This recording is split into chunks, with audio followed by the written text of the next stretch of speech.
think was happening. Propaganda.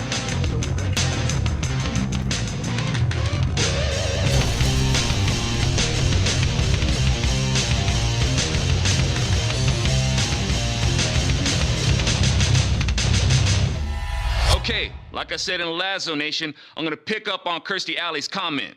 She knows she stuck her foot in her mouth, so I'm not gonna keep kicking that dead horse. And no, I'm not trying to call Kirstie Alley a horse, or suggest that she tried to eat her own foot in a snack attack.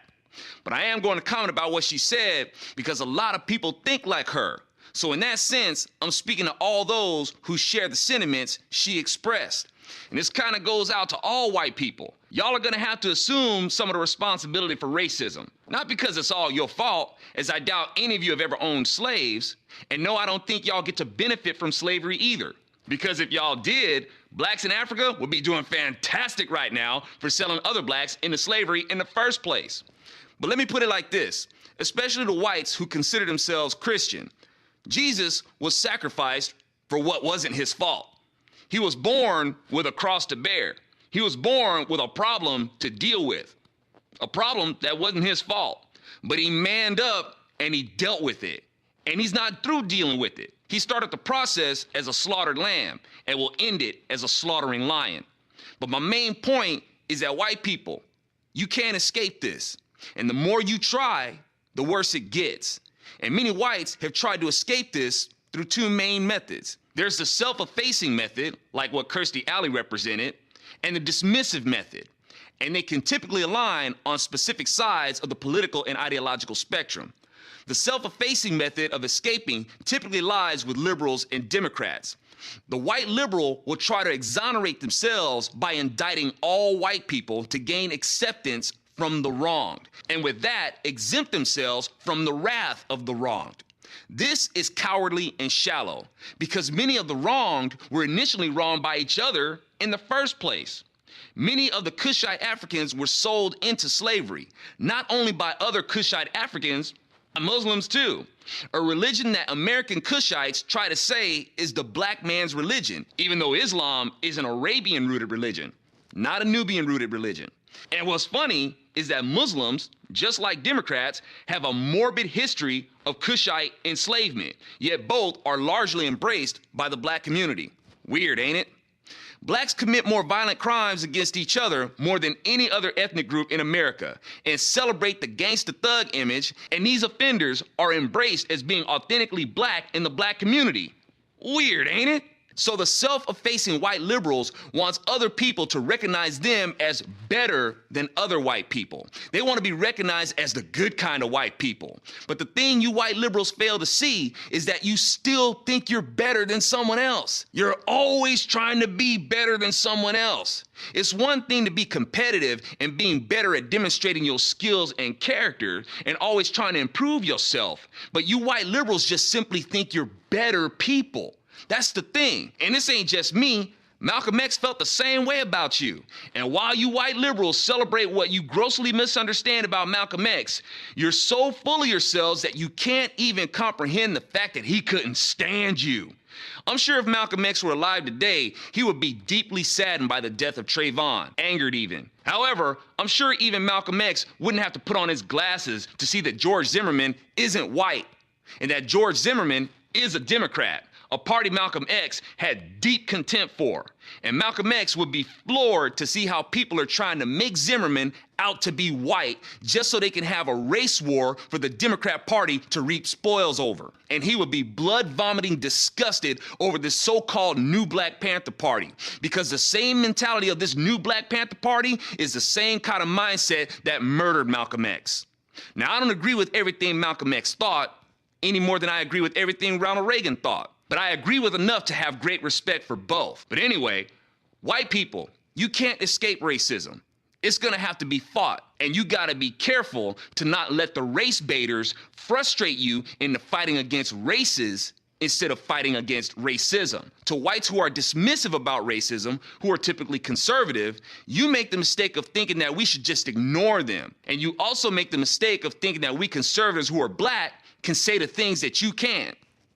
Not exactly. They hate us just as much as they hate you, if not more so. But we try, because not all are hardwired liberal. Many of us conservative blacks were liberal. But we heard the truth, and it didn't matter what ethnicity it came from. But being that we've had the experience of being liberal, and that we are blacks who have grown up in Afrocentric environments, I would say it is a very good idea to consult with us so that we can have a better united front in fighting racism and race baiting, which is a very big impedance to us promoting conservatism for a better united America. And the issue with the Trayvon Martin and George Zimmerman case is going to be a political weapon employed by the Democrat Party to impede our efforts. But yes, consult with us. Don't rely on us to say the things that you think you can't say. Like I said, many of them see us as traitors, so they hate us. But to the ones who aren't fully consumed by the dark side, they'll listen to a white person too. But consult with us so you know how to communicate and relate without pandering and patronizing like liberals do.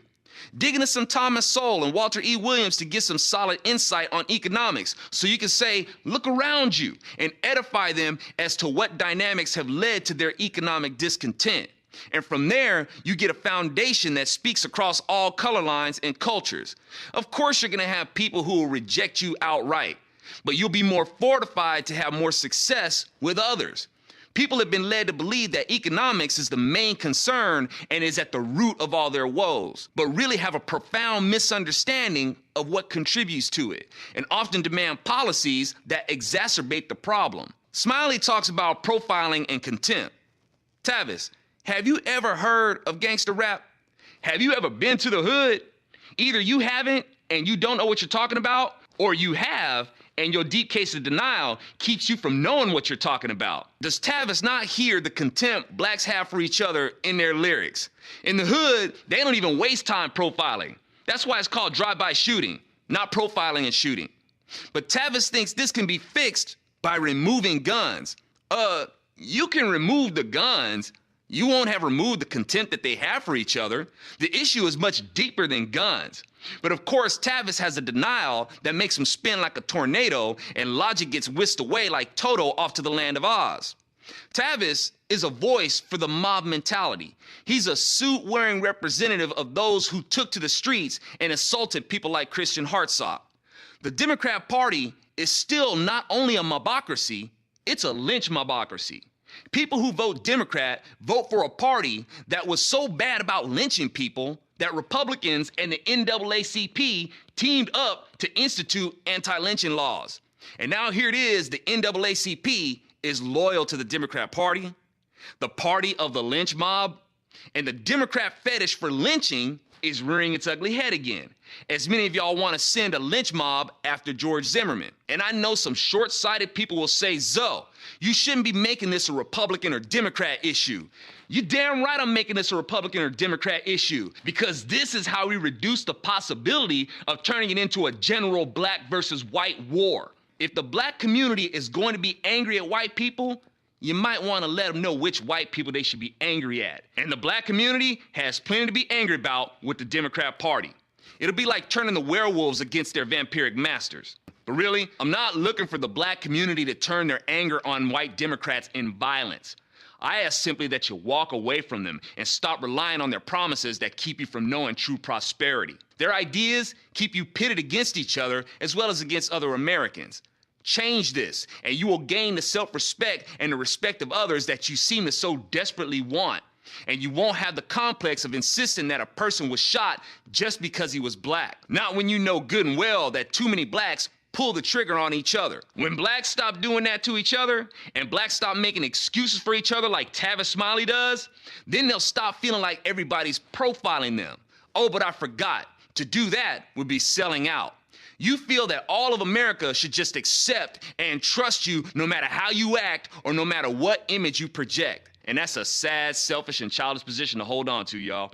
I'm Alfonso Rachel with Zonation, and we see Trayvon's death as a tragedy. But let's point out that the tragedy is being continued in the form of using him to wage a race war for Democrat supremacy.